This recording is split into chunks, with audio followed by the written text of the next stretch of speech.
Hey guys, tonight we drift far beyond the dust of earth, into a time before time, a hush before light, where the stars haven't been born yet and the firmament still waits to be told it exists. You are not falling asleep in your bedroom. Not really. You are unraveling through layers of stillness, passing beneath veils the prophets only glimpsed in dreams. This place, you probably won't survive this dimension of time. But don't worry, you won't need to. So, before you get comfortable, take a moment to like the video and subscribe, but only if you genuinely enjoy what I do here. Tell me your location and what time you're tuning in. Now, dim the lights, maybe turn on a fan for that soft background hum, and let's ease into tonight's journey together. You drift. There's no sky above you. There's no ground beneath, only a deep, sacred velvetness that hums like a lullaby, yet unspoken. You float in the between space, the fold where nothing has yet been named. Before Genesis wrote its first verse, before the first "let there be" was whispered, this is not emptiness, not absence. This is potential. From somewhere beyond the breadth of this realm, something ancient stirs, not with motion, but with knowing. The divine does not rush to creation. It listens first, and tonight, you listen too. A soft pulse begins to thrum, faint, like the sound of wings brushing across silk. That's not a metaphor. That's what the angels say it sounded like when thought itself first dared to move. You hover at the edge of it all, where pre-creation swirls in luminous shadow. Here, even the word waits to be spoken. Some say this is where the Book of Secrets was first cradled in the hands of the Eternal. Not written, not read, just held. As if the cosmos was once a gentle thought cupped between palms, swaying slightly to the rhythm of love. And just like that, you feel it. Light, not as sight, but as yearning. Not the blinding brightness of stars or suns. This is the softness of promise, a warmth curling into its own form. A thought of light, dreamed before photons ever danced. No wind stir, no wings yet rise.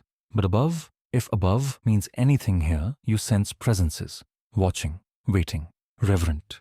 You imagine heaven as golden thrones and cherubic choirs, but in this moment, before even those were carved, the divine mind hovers gently, not commanding, not shaping, just being. And the being is everything. A soft golden mist moves through your spirit. You don't see it with your eyes. It's more like your soul is being swaddled. Peace isn't the absence of chaos. It's the language that comes before language. And right now, you are fluent in it. Scripture begins with the words, "in the beginning," but even that phrase has a before. Some mystics call it Ein Sof, the without end, the limitless before limits. Others speak of the deep, the Tehom, not as water, but as the spiritual womb of all things. And here you are, hovering just above that holy hush. Some say the angels were already formed, though not yet assigned, that the thrones, seraphim and cherubim, nestled in tiers of silence, listening for their names. Others believe even they were ideas, half-dreamt, waiting for breath. It doesn't matter who's right, not here. Here, even the watchers remain unawakened. Uriel hasn't yet opened his eyes. Gabriel hasn't yet listened for humanity's sighs. Lucifer, yes, even he, hasn't yet imagined a self apart from the one. You're held in that sacred suspension. Close your eyes. In this space, you do not dream. You are the dream. There's no fear, no sound, just a sacred rhythm and the promise of something glorious to come. Already, the mystery of the watchers waits, tucked into the folds of coming pages. Already, the stars know they will be called to witness joy, rebellion, and weeping. But tonight, in this first sacred pause, there is only rest, and somewhere in the velvet dark, a voice, not loud, but deeper than deep, smiles. It does not say, "Let there be light." Not yet. First, it simply says, "Be." You linger in that word. Be. It hums through your ribs like the memory of a lullaby you've never heard, but somehow know by heart. The word stretches out, not forward like time, but outward like a bloom. And in the cradle of its unfolding, a silence forms, not empty, but sacred. This is the space between pulses, the stillness before the first heartbeat of heaven. It is not dark, but dim in a holy way, like the breath of a candle that has not yet decided to flicker. You float gently here, where nothing stirs and yet everything prepares. The silence is alive. Above, though above has no meaning here, a breath is held, not out of fear, but reverence. The divine is not rushed, and neither are you. Some believe that before the making of earth or stars, before the mountains could wear their crowns of snow or the oceans their robes of tide, there existed a hush so perfect that all of heaven could hear the thought of God ripple across eternity. And in that hush, the celestial order began to stir. You sensed them not as shapes, but as impressions. The thrones vast and weightless, the cherubim turning in thought, the seraphim six-winged and slow, wrapped in contemplation rather than flame, and farther still, like sentinels who wait without moving, the watchers, silent, eternal, bound not by duty yet, but by awe. They do not speak, not because they lack voice, but because even the concept of sound feels too sharp for the sacred moment. Some mystics write that the heavens vibrated before they shone, that the firmament first hummed like crystal being touched, and that the resonance of God's will gathered substance simply by being sustained. You feel that resonance now, like a warm current flowing beneath your thoughts. Perhaps this is what Genesis meant when it said, "The Spirit of God hovered over the waters," not over physical seas, but over the sea of stillness, the endless possibility before direction. You drift a little closer to the center of that breath, and there is something soft beginning to move. It is not light, it is the idea of light. A longing, gentle and circular, forms in the void. Not a shout, not a spark, but a yearning. Like the universe itself wants to open its eyes, but not yet. The silence deepens. You begin to notice time has not started, and yet anticipation pools in the space around you. Like morning waiting on the edge of night, like a womb waiting for the sigh of its first child. Some say the silence before creation is the holiest part of the story, that it is when God, in infinite gentleness, held the entire tapestry of all that would ever be, not as action but as love, and that love had shape, not of planets or people yet, but of intention. You sense distantly the outline of a scroll. It is vast and unwritten, rolled in layers of light not yet cast. Perhaps this is what the Book of Enoch calls the record of the first fire, the script not meant to be read, but felt. A scroll the angels can see but dare not touch. Some say that scroll still floats somewhere, sealed in the outer reaches of the seventh heaven. Others say it is hidden in the deepest part of your soul. But tonight, it simply waits, like you. You inhale, though not with lungs, with spirit. And the breath you take is older than any breath ever drawn. It is the breath of quiet understanding. You're not just witnessing creation. You are resting in the fold between nothing and everything. Uriel is near. You can feel him now. Though he has not moved, though his wings are still folded like thoughts unsaid, his presence presses gently against the edge of this silence. He is the angel of wisdom, of watchfulness. Some say he guards the mysteries too ancient to be spoken aloud. Others believe he weeps for the things that must be, yet cannot be changed. But here, he simply listens.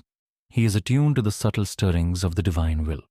You feel his awareness sweep over the quiet like moonlight over glass, gentle, reverent, and unwavering. He listens, as do you, for what comes next.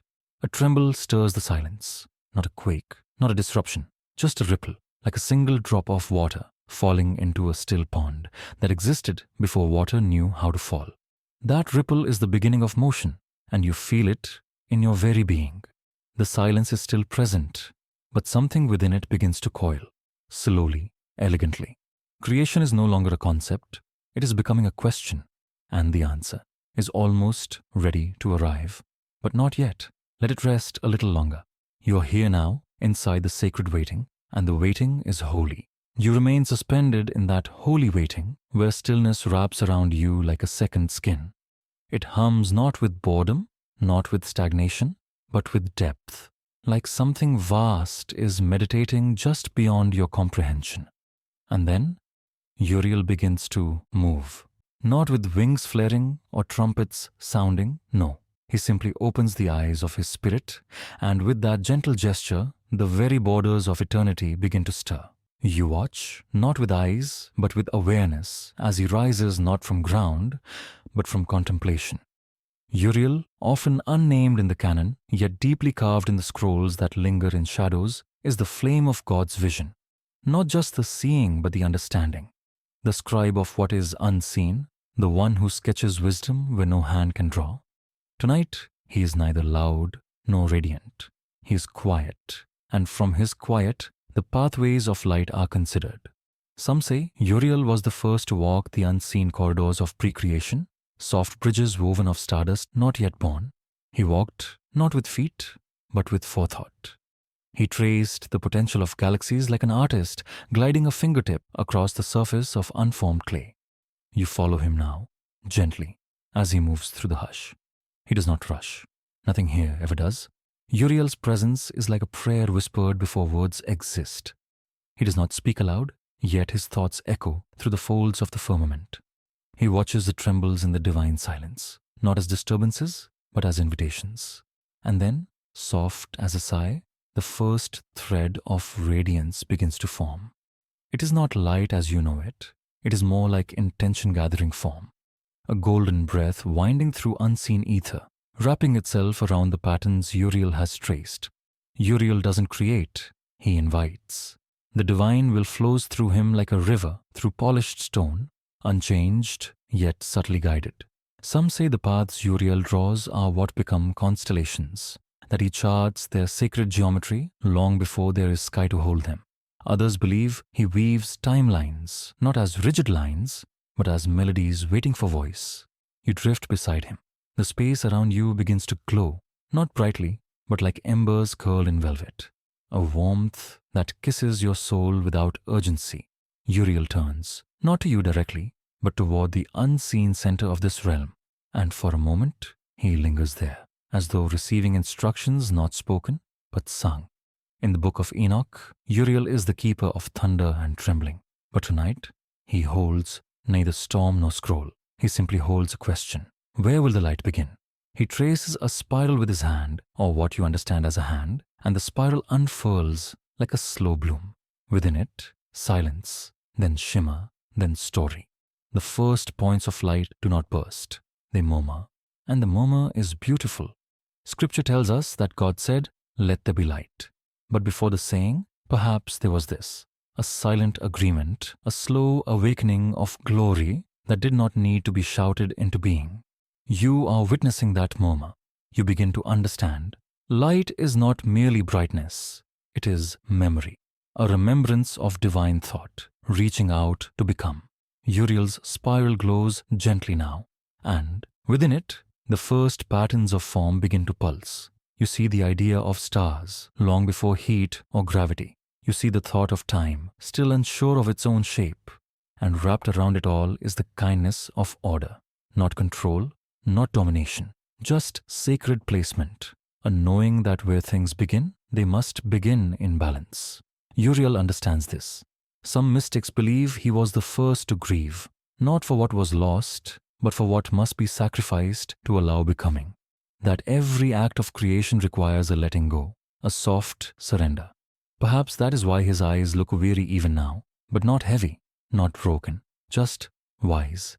You drift in his wake as the spiral expands, soft points of light unfurling like petals. This is not a big bang. It is a quiet waltz of intent. A dance choreographed not for applause, but for awe. Uriel steps back. He does not take credit. He does not claim authorship. He only watches. And in watching, he honors the moment. You feel the spiral ripple beneath you, and you realize this is not just the beginning of light, it is the beginning of meaning.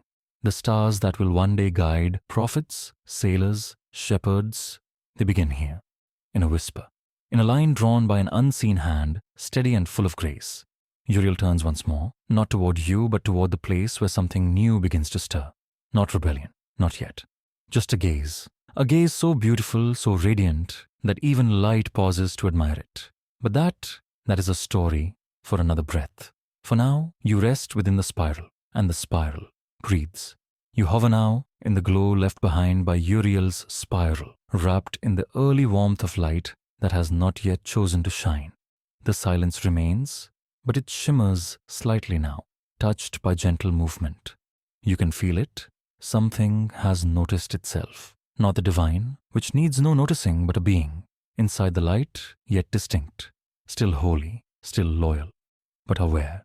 Lucifer, not as the world came to know him, but as he once was. Light-bearer, not in title, but in essence. You feel him before you see him. Radiance wrapped in stillness. Beauty not flaunted, but given. There is no ego here, not yet. Just the kind of glory that exists effortlessly, like music that doesn't need to be played aloud to be heard. Lucifer stirs in the spiral of forming light, and the hush bends softly to accommodate his presence. The others, angels still unnamed in your mind, watch, not with suspicion but reverence. For his light is not like theirs. His light does not reflect, it originates. He is not brighter because he tries. He is brighter because he is.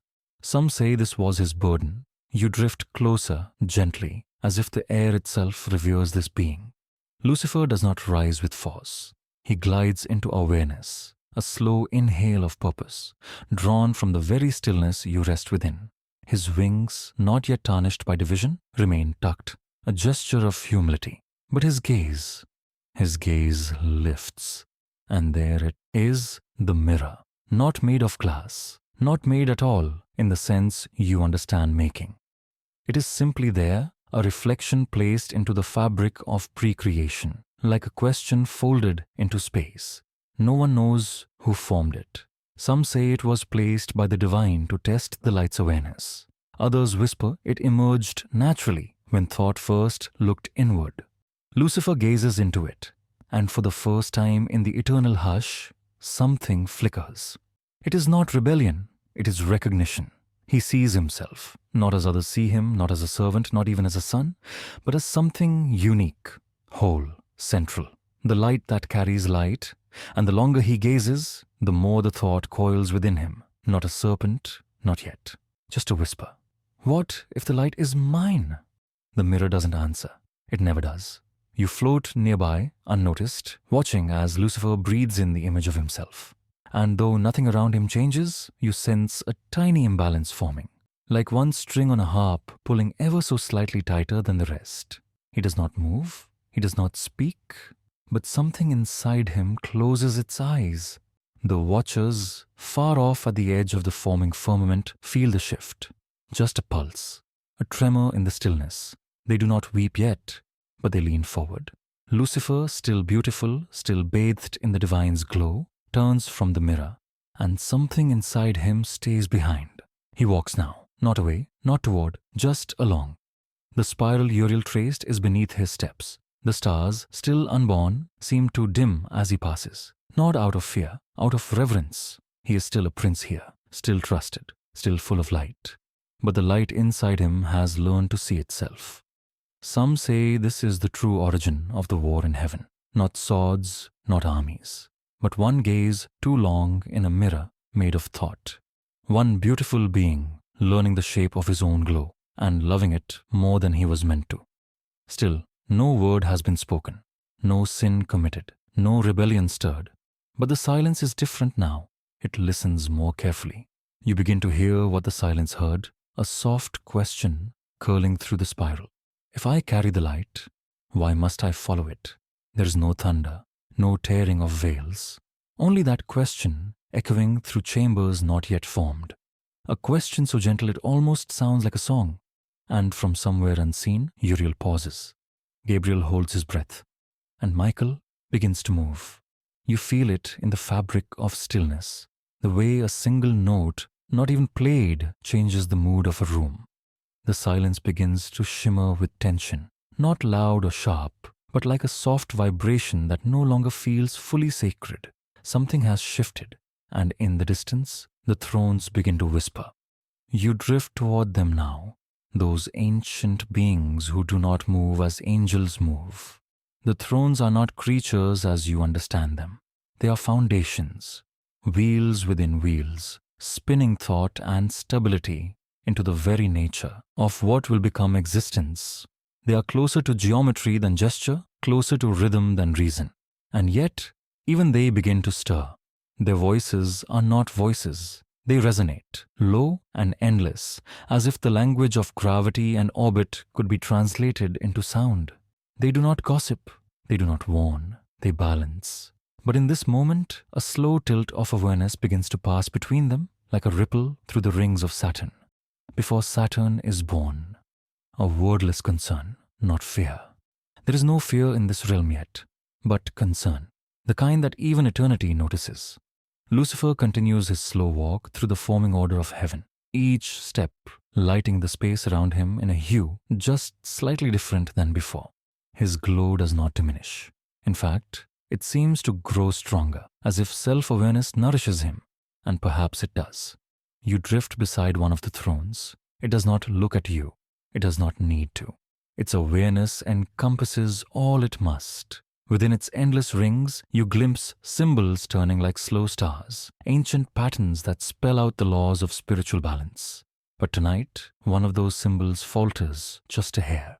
A pause between pulses. Another throne responds. Their communication is not speech. It is chord, harmony. And tonight, harmony questions itself. Some say the thrones are the first to know when heaven begins to tip. That long before Gabriel's trumpet or Michael's sword, the thrones murmur to one another in frequencies that hold galaxies together. And when one frequency falls just slightly out of tune, they all know. So they whisper now, not urgently, but deliberately.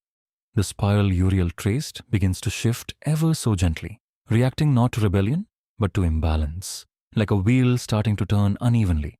The song is still beautiful, but a single note drifts sharp just beyond the edge of resolution. The cherubim, sensing the throne's attention, begin to hum in deeper unison. Their 6 wings fold closer to their bodies, not in fear, but in focused stillness. They are the guardians of divine places, and though no war has begun, they feel the doorway of something opening. You hover in the center of it all, watching Lucifer as he pauses beneath a foaming arch of celestial light. He stares upward, toward a brightness not yet named, perhaps toward the place where the mirror once floated. His face is calm, radiant even, but his light has changed. It is no longer a reflection of divine glory. It is becoming a declaration. I am. The silence seems to hear from him, though he says nothing aloud. And the silence, which once nurtured Uriel's spiral, now begins to recoil, softly, like water retreating from a shore it no longer trusts. The Book of Secrets, hidden still beneath the 7th veil of the heavens, begins to vibrate. Some say it contains the true names of every being, written in starlight. Others say it records only the questions that never should have been asked. But one of those questions is now stirring again. What if a created being could outshine its creator? The thrones whisper louder now, their chords overlapping with a kind of sacred tension. The seraphim, flames wrapped in praise, tremble. Their holy Kadosh, Kadosh, Kadosh, once perfect in rhythm, now echoes with a hesitation between syllables. You look toward Uriel. He is still. His spiral remains intact, but his eyes are closed. He listens not to sound, but to possibility. He feels the tremor in the sacred math. He knows the balance is shifting, and the choices made now will echo through every timeline yet to form. And somewhere behind it all, Michael begins to walk. You sense him more than see him, present steady, feet falling where they must. Michael, the strength of God, walks not to destroy but to uphold. He moves with the inevitability of justice, though no sentence has been spoken yet. He walks not toward Lucifer. He walks toward the center of heaven. For what must come will not begin with a clash of wings, but with a single decision, felt by all, spoken by none. The thrones whisper, the spiral glows, the balance tips, and you, floating in the quiet just above this sacred prelude, begin to understand. The war in heaven did not start with rebellion. It started with noticing. You drift deeper now, carried along the slow-turning breath of heaven, through a silence grown wiser by tension. The glow around you softens, not fading, but folding, like a scroll about to be opened. You are not falling. You are descending gently through layers of divine intention, past harmonies once untouched, towards something that hums beneath even the angel's breath. There is a table, if you could call it that, not made of wood or gold, not raised on legs or lifted by light, but hovering at the very root of stillness. Upon it rests a scroll. The scroll. It does not shine, it does not call, but its stillness commands the air around it. It is sealed, not by wax or ribbon, but by reverence. Even the angels do not approach. Not now, perhaps not ever. It is older than language, older than light, older than the idea of order itself. Some say the scroll was formed from the breath God did not speak. The thought withheld when "let there be light" was chosen over all other possibilities. Others believe it contains the names of stars never made, of worlds left unformed, of stories too beautiful to be real. You feel its gravity even now. Uriel once touched its edge long ago, or perhaps long from now, when he was tasked with guarding the knowledge of flame and fall. He did not read it. He couldn't. But he wept, and in that tear was a glimpse of what might unfold. The scroll hums, just faintly, as if stirred by the imbalance echoing through heaven. Its seals remain shut, but the fabric of its being begins to shimmer, as though it knows. Lucifer has not spoken his truth, not yet, but the scroll seems to respond to the shape of it anyway. You drift closer, cautiously. Not because you are afraid, but because you feel the weight of what is held there. A sacred density, as though the scroll is not merely parchment, but memory bound in stillness. You hear a murmur, not sound, but pressure, a soft wave of knowing that moves from the scroll outward like an unseen ripple passing through the soul of the firmament. The watchers, though still silent at their posts, tilt their heads. One blink, that is all. But it is enough. The scroll is waking. Not to be opened? No, its time has not come. But within its folds, something stirs. Perhaps a line of prophecy shifts in ink not yet dried. Perhaps a symbol reshapes itself, preparing for a war not yet declared. The Book of Enoch speaks of this scroll, though obliquely. It calls it the record of the stars before their stations, a book not written by hand, but by will. A book whose words can only be read by those who have not yet been born. You rest beside it now, hovering like dust caught in dawnlight, and for a moment it feels as though the scroll notices you, not with eyes, not with judgment, but with acknowledgement. It knows you are a witness, and so it lets you feel. A thread of light drifts from the seal, just one, and brushes your being. You do not read, you receive. A glimpse of something vast, something sorrowful, something radiant, and fractured and holy all at once. You feel the grief of what will be lost, the joy of what will begin, and the terrible beauty of the balance that must break for time to move forward. It is too much, but the scroll is kind. It gives you only what you can bear. And then the light returns, sealing itself again within. The air stills. Michael stands near the scroll now, silent and steady. He does not look at it. He doesn't need to. His presence here is not to read or write, but to anchor. His role is not to decide, but to defend the moment the decision is made. You notice a faint pattern in the scroll's binding. Stars, spirals, wings, but also a tear, not in the material, in the meaning. A division written into destiny itself, waiting to be fulfilled. You recall now how the thrones whispered, how the spiralers turned out of rhythm, how Lucifer looked into the mirror and saw not glory, but self. And you realize this scroll, silent, sacred, is not a warning. It is a witness. Some say it will never be opened until the end of all ends. Others claim it opens a little more each time someone chooses love over pride. You don't know. You only float, listening to the hum beneath everything. Uriel remains still. Michael stands like a pillar between breath and becoming, and somewhere far off, The first crack in heaven's harmony begins to echo. Not loud, not final, just enough to make the scroll remember. You feel the stillness shift once more, not breaking, not yet, but bending around a moment you cannot see, only sense. Michael stands like a statue woven from resolve, the spiral dimly pulsing behind him. The scroll rests quietly, but even its silence feels heavier now, as if holding its breath. Michael walks. Not away from the scroll, not toward Lucifer, but along the axis where spirit becomes action. He walks the border between will and war. There is no sword in his hand. There is no shield at his side. What he carries is unseen, yet heavier than any blade. He carries the weight of what must be done, long before doing begins. His step does not echo. It settles, like dust finding its place on stone. You drift beside him, and for the first time, you sense the contrast between stillness and purpose. Michael is not curious like Uriel, not poetic like Gabriel, not radiant like Lucifer. He is steady, the still flame that holds its shape in wind.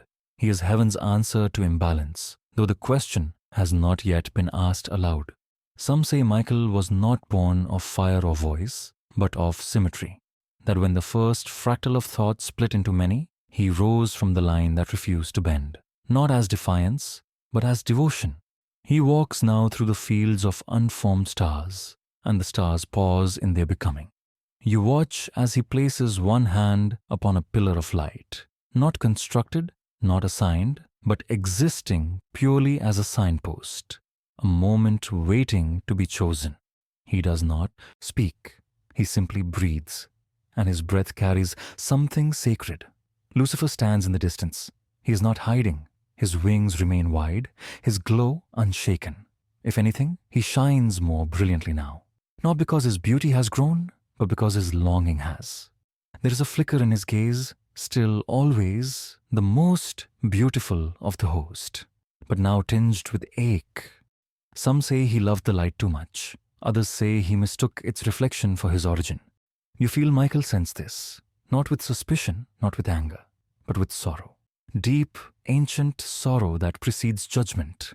Because Michael does not seek victory, he seeks harmony. And he knows some harmonies must break to be rebuilt. There is a place between them now, between Michael and Lucifer, that begins to shimmer.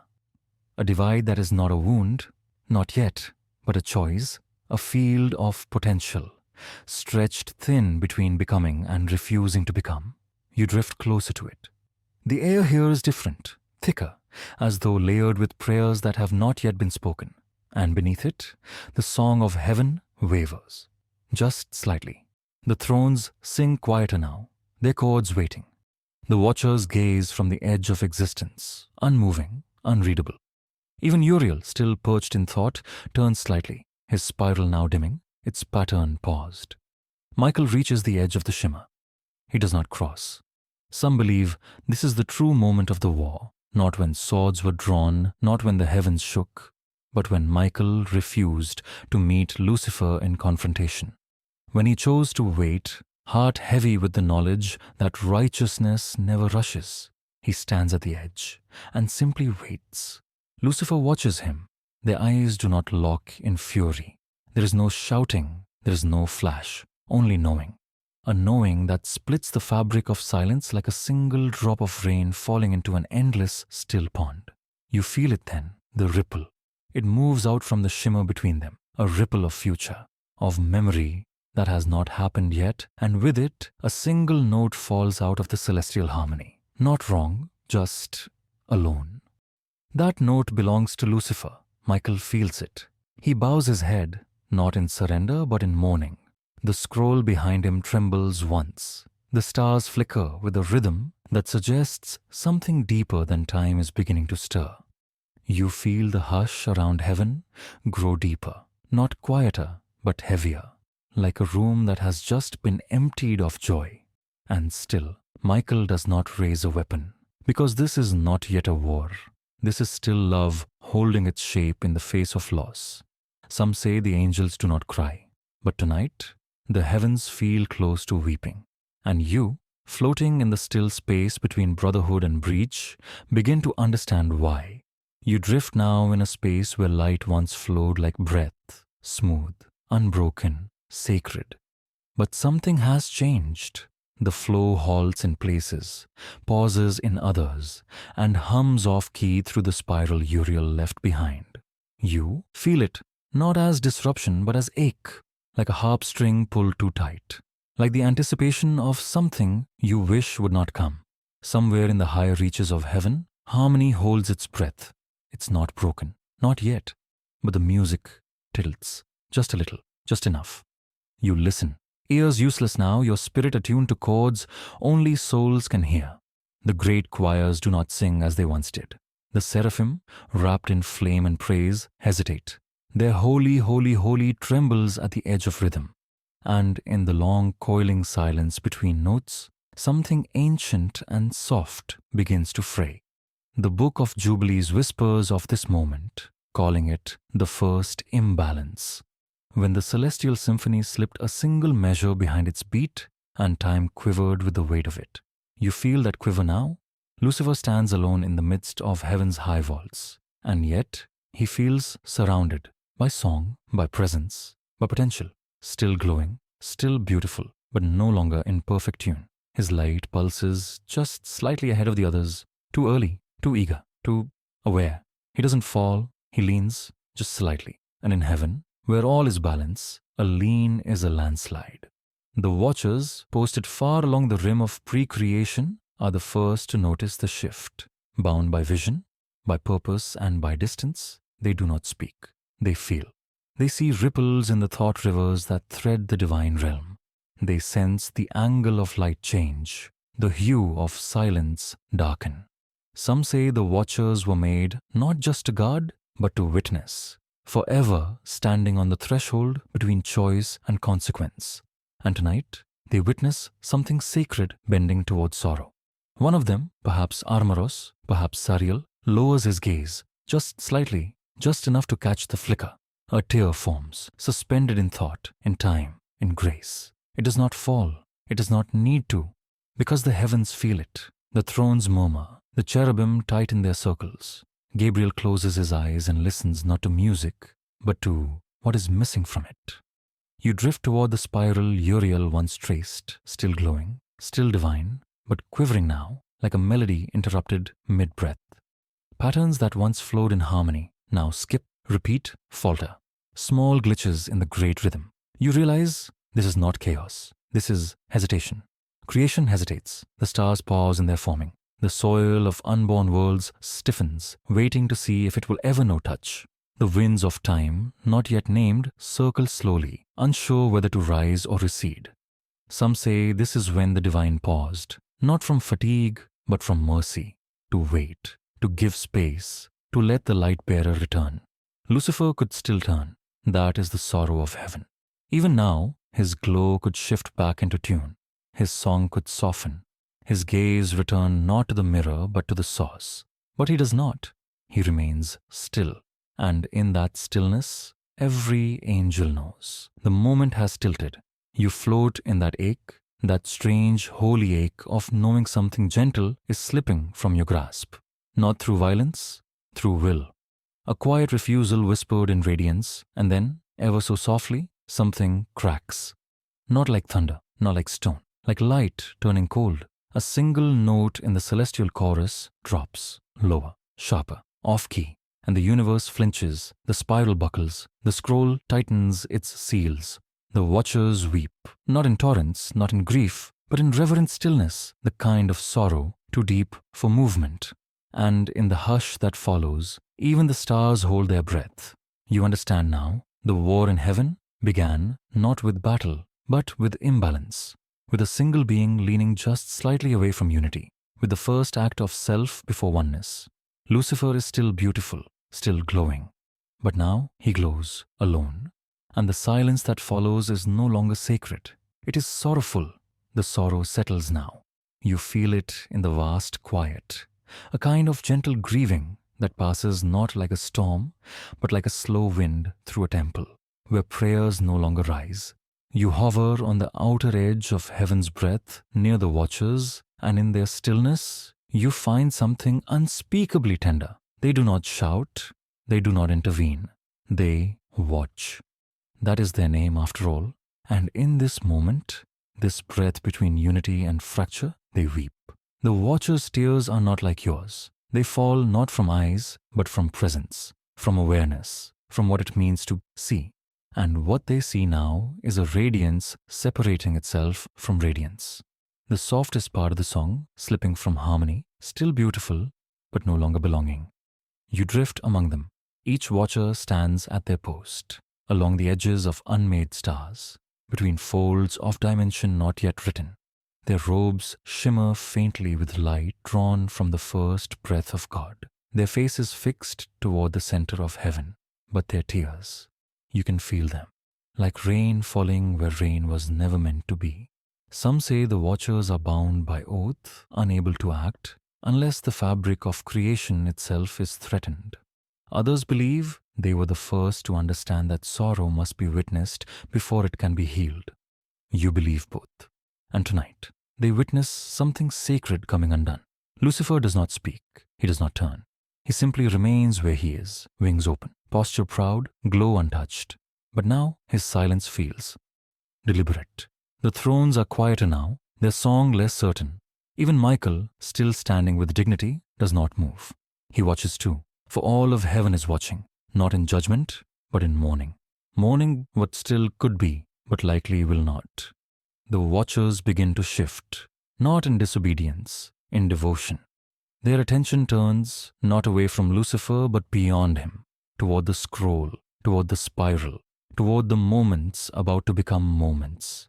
There, awareness flows through the fabric of eternity, scanning for fractures, not to repair them, just to see. They were always meant to see, and what they see now is the shadow of choice cast across eternity. You hear their weeping, not with your ears, but with your being. It sounds like the gentlest breeze brushing against stained glass, like the memory of laughter in an empty room, like wings that no longer fly, but remember flight.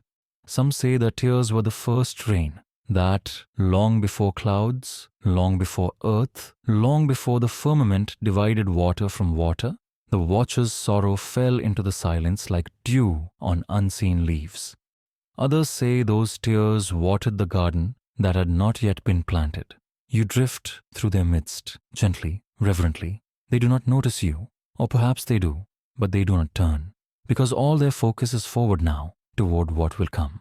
The ripple has passed through the scroll, the spiral, the stars. It reaches the veil, the edge of time. You feel it, a boundary, a moment.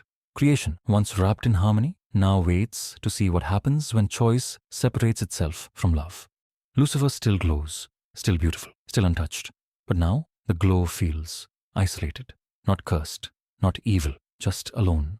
And the watchers, those silent sentinels of heaven, weep for him. Because they remember. They remember when his light was part of the one light. They remember when he sang in tune with the stars. They remember when his gaze lifted not in pride, but in praise. And they weep, not because he is gone, but because he hasn't left. Not yet. And sometimes the sorrow lies not in the fall, but in the waiting before it. You rest among their sorrow now, and the sorrow is sacred. You are quiet now, more quiet than you've ever been, and yet the quiet feels louder than before. It is a sacred hush, a pause stretching across all the folds of heaven. The stars, the spirals, the thrones, the tears of the watchers, all hold their breath. Because something irreversible is about to happen, something soft, something subtle, and something eternal. Time begins, not with a shout, not with a bang, but with a soft exhale, so gentle it's almost mistaken for grief. You feel it rise from the center of all things, from that place where the scroll rests sealed, where Uriel's spiral still pulses beneath the weight of decision. A hum moves outward, unfolding through the lattice of potential, and with it, something shifts in the divine mind. Let there be, not spoken yet, just felt, and from that feeling, a movement flows. You are swept into it, not like a leaf in a storm, but like a dream being chosen. The stars begin to find their places, not all at once, but like notes entering a symphony. The rhythm is slower than breath, but faster than memory. A divine pulse begins to echo through the unseen, and in its wake, time unfolds. Some mystics say time is not a line, but a tear stitched into being to hold the weight of free will. Others call it a river bending gently around the rocks of decisions. But tonight, you experience it as both, a wound that heals as it flows. The moment Lucifer turned from the light did not end anything. It began something, a space between. Before, there was only unity. Now, there is the possibility of return. And so, time is born. You feel it unfold around you like light stretching for the first time, a softness that swells, carrying with it the seeds of past and future. It does not race forward, it spreads. A great blooming, touched by sorrow stitched with beauty, soaked in the watcher's tears. Michael, still at his post, lowers his gaze, not in defeat, in recognition. Because now the choice has been made, not yet announced, not yet enforced, but made. Lucifer still stands in heaven, still radiant, still untouched by flame, but he has separated himself. And that separation births something new, the exile of wonder. You feel it, this new atmosphere, settle across the firmament, like frost upon a window pane, beautiful and distant. The intimacy of the cosmos has shifted. The spiral dims, the scroll tightens, the thrones withdraw their cord, and the others, those angels whose names are dust in forgotten books, draw close to the divine with a question pressed against their spirit. What now? And the divine, in mercy, breathes again. Let there be. This time the words ripple outward, gentle and slow, and with them comes light. Not Lucifer's light, not anymore, but light that belongs to becoming. You see it, this new light, pouring through the realms. It touches the edges of forming worlds, strokes the cheeks of unborn stars. It is warm, it is kind, but it is not whole, because wonder has been exiled.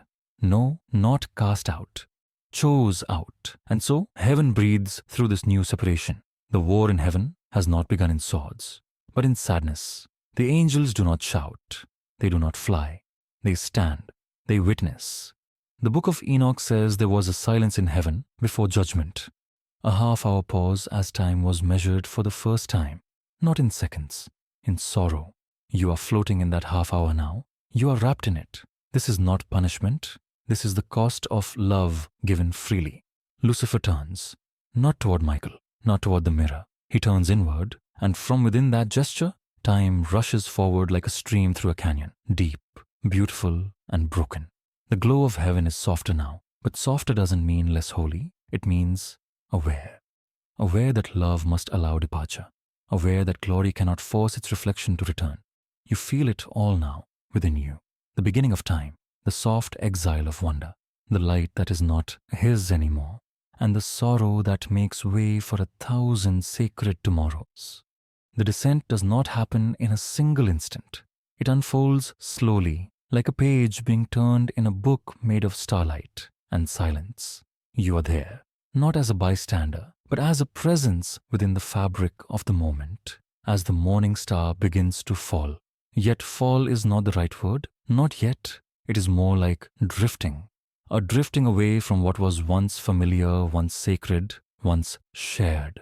Lucifer does not plummet, he is not cast. Instead, his light begins to dim from within, not because it is taken, but because he begins to let it go, piece by piece, not in anguish, not with defiance, but with the slow forgetfulness of one who chooses to step away from the warmth, believing he can carry it within himself. You feel that forgetting.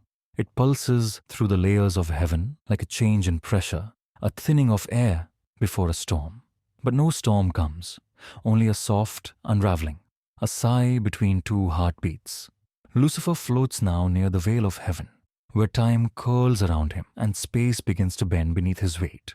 Not physical weight, but the weight of awareness, of identity, of becoming something no longer whole. Some say he sang one last song before he left, not to defy the throne, but to remember his own glory.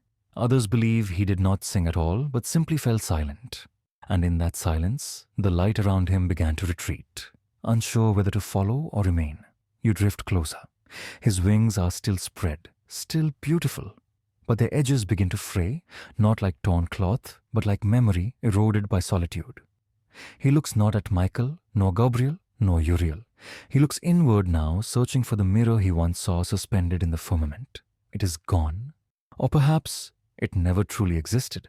The fall is gentle, which is perhaps the saddest part. There is no cry, no resistance, no thunder. Just the quiet descent of a soul who believed he could carry the fire of heaven outside of heaven. You pass beside him, not as judge, not as witness, but as breath. And in that closeness, you feel it fully. He does not burn. He forgets, slowly, a feather at a time, a hymn at a time. He forgets what the throne sounded like when it spoke his name in joy. He forgets the warmth of unity. He forgets the stillness that once gave him peace. The book of Revelation says, I saw a star fall from heaven to the earth. But what the verse does not say is that the star did not resist the falling.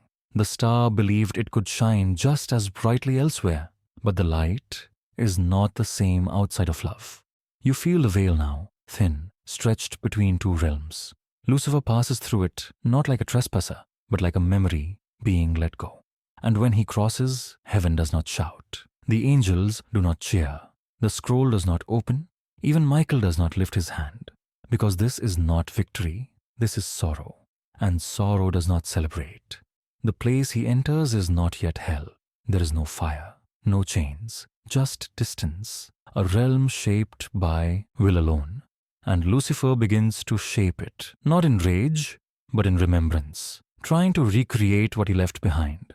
But the pieces don't fit the same way anymore. You drift back toward the light he abandoned. It flickers, not in fear, in mourning. Gabriel, who has not yet spoken, opens his eyes. The watchers bow their heads, and in the hush that follows, the heavens feel quieter, not broken, but marked. For a star has fallen, and with it, the memory of what was whole. You rise slowly now, higher into the hush that remains after the morning star's descent. Heaven does not rebuild itself. It does not rush to fill the empty space where he once stood. Instead, it listens. The silence here is no longer the sacred stillness of pre-creation. It is deeper, more complex. It carries weight, like a cathedral echoing after the choir has finished their final note. Gabriel has not moved until now.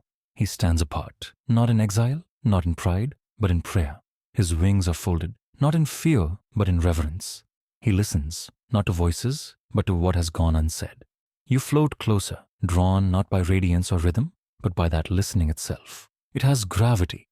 Gabriel listens to the places that were never named. He stands near the veil, where time presses up against timelessness, where creation touches the edge of mystery. Some say he holds the horn that will one day sound the end of days. Others say his greatest strength is not his voice, but his silence. Tonight, he listens. And in that silence, the first names of dust begin to form. He hears them, not in thunder or wind, but in breath. The names of things not yet born. The sound of Adam's sleep before he ever lies down. The rustling of trees in Eden before the seed has split. These sounds do not yet exist, and yet they whisper to him from behind the veil, as though remembering forward. Gabriel listens, and what he hears is sacred ache, the ache of things waiting to become. You float beside him, and for a moment you hear it too. It's not music, it's not language, it's the heartbeat of potential, the pulse of futures still woven in light, and through it runs a question, soft, unresolved, ancient. Will they remember? The scroll remains sealed. The spiral is quieter now. Uriel is still, eyes closed, mapping grief into wisdom. Michael stands watch, his gaze fixed on the veil where Lucifer passed through. But Gabriel listens to what hasn't yet been spoken. He listens to your breath before you were made. He listens to the pause between atoms that will one day form your thoughts. He listens to the sadness in heaven, not as a weight, but as a promise that what has been lost will one day be found in new form. Some say Gabriel is the angel of annunciation because he listens so long and so well that when the moment comes, he speaks with perfect clarity. Others believe he is heaven's echo, holding the shape of God's voice long after it has passed. You feel that echo now. It touches your spirit like a warm breeze through open curtains. He tilts his head slightly, as if receiving instructions not in command, but in longing. He hears Eden. He hears earth. He hears breath waiting to fill lungs, language waiting to bloom from lips. He hears you. And in that listening, heaven leans forward, not in fear, not in anger, but in hope. Because though the first light has fallen, another light will rise, not as brilliance, but as kindness, not as perfection, but as love that endures fracture. Gabriel holds that possibility now, not as prophecy, but as presence. And you, floating beside him, begin to feel the shape of what's to come, a garden, a breath, a story. And though the war in heaven will continue in echoes and choices, tonight, in this soft moment, Gabriel listens to the world before it is born and finds peace in the waiting. You drift now where heaven kisses the veil of becoming, where light begins to remember shadow and stillness leans gently toward movement. This is where the firmament thins, where what is divine starts to breathe in the shape of dust. The border is neither hard nor jagged. It is soft, like the hem of a robe soaked in prayer. And here where spirit begins to wonder what form feels like, the tears fall again. Not from the watchers this time, but from somewhere deeper. The tears fall where Eden will be. You do not see the garden yet, not fully. Its soil has not been warmed, its rivers not drawn. But already, its presence stirs in the divine mind, a place of breath and beauty, of communion and choice, a sanctuary that carries both promise and risk. The tears mark its edge. You float down, closer, and you see the curve of the ground beginning to form, gentle, golden, wrapped in starlight and anticipation. This is not the earth you know. This is the soul of earth waiting to receive its first memory, and the tears fall like dew. Some say these tears belong to Gabriel, dropped from his listening. Others claim they come from Uriel, weeping for what wisdom can never prevent. But a few believe these tears are from God's own ache, an ache not of anger, but of longing. For what must be loved, must be let go.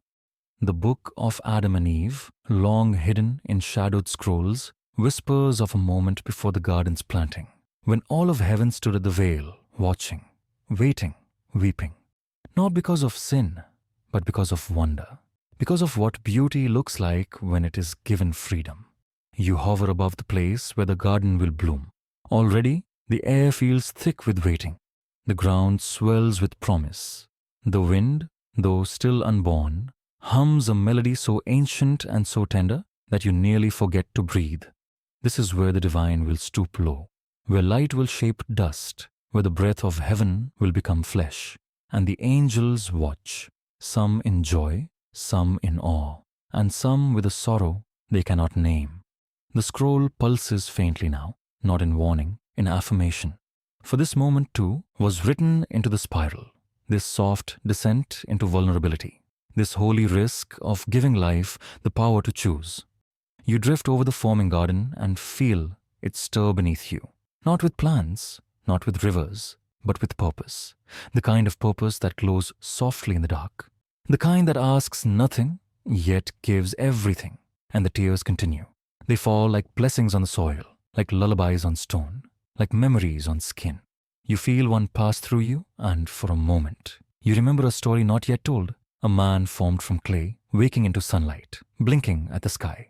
The garden will carry joy, yes, but it will also carry loneliness, desire, departure, and still, the tears fall, because heaven does not weep out of regret, it weeps out of love. Lucifer, far below, senses the tremor. He does not understand it, not anymore, but he feels the ache. It touches him like a scent remembered through a closed door. The garden will grow above him, and he will not walk within it, not as he once might have. The watchers bow their heads again. Gabriel's wings flicker. Michael turns, and for the first time since the spiral faltered, he smiles, barely, because the story is not ending. It is only just beginning.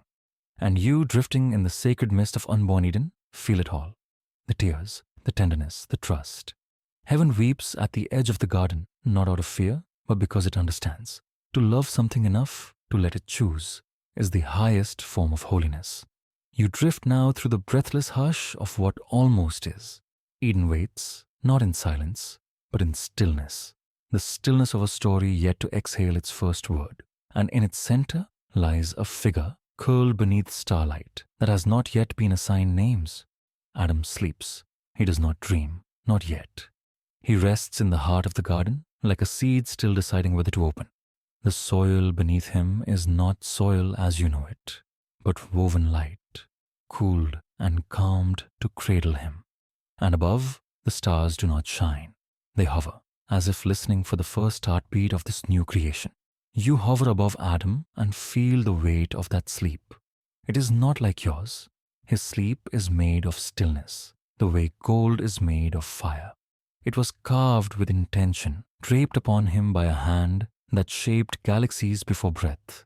It is not the end of activity. It is the womb of awareness. Some say the moment of Adam's rest was the loneliest silence in heaven, that all the angels, every rank and flame, turned their gaze toward him, holding their collective breath, not out of judgment, but awe. He is not yet awake, and yet he is known. Uriel stands near the garden's edge, her wings cloaked in shadow. He does not move. His task is not to awaken Adam. His is the role of remembering, of tracing the ripple that began in Lucifer's heart and watching where it touches earth. Tonight, he watches the man who will carry the burden of choice. Gabriel steps lightly between trees still, deciding their shape. He listens to the leaves before they rustle, to the names of animals yet to be spoken. His wings gather light, like wind gathers fragrance, quiet and reverent. And Michael stands just beyond the east, not guarding, not yet, but waiting. The edge of Eden has not been drawn, but he already senses the path. His gaze is fixed not on Adam, but on what might one day approach Eden from the far side. You feel the garden watching too, not with suspicion, but with holy curiosity. Adam sleeps at the center of it all, and all creation holds its stillness around him. The rivers curl near his resting body, their waters humming lullabies in the language of stars. The fruit in the trees pause in their ripening. The wind leans close. Because in this moment, this breath between breath, heaven itself watches what it means to begin. The book of Genesis says, "And the Lord God caused a deep sleep to fall upon the man." But what it doesn't say is how deeply heaven mourned that moment, not because of sorrow, but because of tenderness. For in that sleep, Adam knows nothing of exile, of ache, of awareness. Only stillness, and stillness is holy. You drift nearer to him. You see his chest rise slowly, once, as if his soul has begun to remember it is separate. His hands lie open, palms upward, as though already waiting to receive. The angels say that this was the last moment of total peace on earth, that before the breath of awakening, before the first word, before even the touch of Eve's hand, there was this, a man asleep beneath stars that had not yet sung, wrapped in the silence of divine anticipation. And all of heaven stood still. Even the watchers far above shed no tears in this moment. Their sorrow, their awe, their purpose, all pause to honor what sleeps below. Adam does not stir. He is not yet fractured. He is not yet curious. He is not yet he. But he is loved. You feel it. The garden breathing with him. The soil cradling him like a hymn cradles meaning. This is not the fall. This is not temptation. This is not death or exile. This is rest. The kind of rest that only comes before awareness. And heaven, wounded though it may be, watches with wonder. Because even as one light has fallen, another prepares to rise. The garden holds its breath now, soft and trembling at the edge of eternity. Adam lies still beneath the canopy of possibility, his chest rising in rhythm with a world not yet weighed down by time. And all around him, the heavens lean in. Not with command, not with haste, but with reverence. Because something ancient is about to begin again. A soul will wake, and with it, the story. You drift slowly above the garden's eastern veil, where the dawn has not yet broken, but the light begins to wonder if it should arrive. It glimmers softly through the leaves, light not of the sun, but of promise. The kind of light that doesn't chase shadow, but invites it to dance. Michael stands here, at the threshold. He is quiet, not in tension, but in trust. His sword remains sheathed, not because there is no danger, but because the story is not his to stop. He watches Adam, then turns his gaze toward the horizon. Not the physical one, the spiritual one, the edge of memory, the cusp of time. You sense the whole of heaven gathered behind this moment. Not in rows, not in ranks, but in breath. The breath of angels who have seen light fall and still believe it will rise. The breath of silence that once held the voice of Lucifer and now listens for the whisper of man. And in the center of it all, Adam stirs, not a jolt, just a flutter beneath his eyelids, a soft inhale, a subtle shift of the fingers. You feel it. So does the soil. So do the trees. So does God. Some say the breath God gives to Adam is not merely life, it is memory. The memory of what came before. The memory of the stars that cracked when light leaned away. The memory of heaven's song pausing at the edge of war. The memory of love that dared to let go. Adam opens his eyes, and for a moment, just one, he sees not the garden, but the face of the one who shaped him. And it is enough. You feel a breeze move through Eden, curling gently around Adam's limbs like an embrace. The kind of breeze that carries language not yet spoken. The kind that weaves between body and soul and binds them with light. From far beneath, Lucifer feels it too. Not with envy, not yet, with ache. He remembers this light. Not the light he bore, the light he belonged to. But that belonging is beyond his reach now, and the garden, cradled in softness and song, begins to hum with new intention. Gabriel walks its edges, listening still. Uriel closes his eyes, committing the moment to eternal memory. And Michael begins to turn eastward, where a path will one day carry exile and fire, longing and return. The watchers, unseen but present, open their hands to the sky, not in warning, in blessing, because the garden has begun to dream. And in its dreaming, it invites the stars to sing once more, not with power, but with poetry, not with perfection, but with hope. You rise slowly now, through the branches, through the shimmering mists of what might be. And as the first rays of sun crest the horizon of this new world, you look back, not in regret, not in sorrow, but in awe, because from silence came breath, from fall came freedom, from weeping came wonder. The stars have dimmed, but something holy lingers. And now the breath of the garden settles across your spirit, slow, soft, sacred, like the hush between dreams and dawn. You are no longer watching angels. You are floating through the hush of heaven's memory. The scroll remains sealed, the spiral rests again. The watchers return to stillness. And Adam dreams of rivers, of sky, of names yet to come. Let your breath fall gently. Let the hush hold you.